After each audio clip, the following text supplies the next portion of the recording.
Ce mercredi 29 janvier 2025, le Conseil des ministres s'est réuni sous la présidence du chef de l'État, M. Patrice Talon. Les décisions que voici ont sanctionné la séance. Au chapitre des mesures normatives, ont été adoptés les décrets portant transmission à l'Assemblée nationale pour examen et vote du projet de loi modifiant et complétant la loi numéro 2012-15 du 18 mars 2013, modifié et complété portant code de procédure pénale, puis approbation des statuts de l'Office national d'imprimerie et de presse, ONIP. S'agissant des communications, en point 1, contractualisation pour la mise en place de la base de données sur l'enseignement supérieur. La délégation au contrôle et à l'éthique dans l'enseignement supérieur a, entre autres attributions, l'évaluation des enseignants et chercheurs du sous-secteur de l'enseignement supérieur et de la recherche scientifique. À cet effet, elle a besoin d'informations et de données fiables lui permettant d'accomplir efficacement sa mission. Pour ce faire, elle a élaboré des formulaires digitalisés en vue de collecter par elle-même certaines informations à traiter et à visualiser dans un environnement approprié.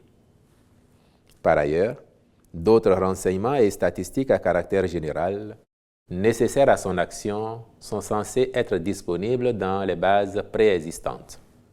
Or, celles-ci sont actuellement éparses et peu consistantes pour être judicieusement exploitées aux fins de besoins spécifiques. D'où l'intérêt à disposer d'un outil permettant une automatisation de ces processus internes, une interopérabilité entre différentes structures et un accès en temps réel à des statistiques crédibles. C'est pourquoi le Conseil s'est prononcé en faveur de la contractualisation avec un cabinet spécialisé pour la mise en place d'un système d'information et d'une base de données spécifique sur l'enseignement supérieur. En point 2, réalisation des études d'impact environnemental et social de certains projets du programme d'action du gouvernement. Sont concernés par les présentes études, d'une part, les projets de construction du stade départemental de type omnisport à Parakou, puis de reconstruction du stade René Pleven de Cotonou. Est pris en compte, d'autre part, le projet de construction du Musée des Arts contemporains de Cotonou avec une composante intégrant l'impact environnemental et social ainsi que le plan d'action de réinstallation.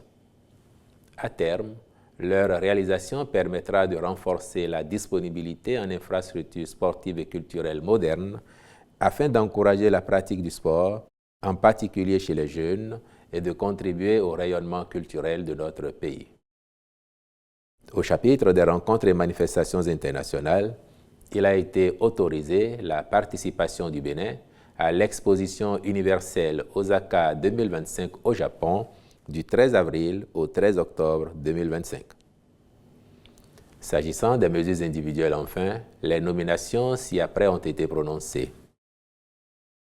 À la présidence de la République, secrétaire exécutif de l'Autorité de régulation des marchés publics, M. Ludovic Guédié, secrétaire exécutif du Conseil national de l'éducation, M. Chabi Clément Worou, au ministère du Cadre de vie et des Transports en charge du développement durable.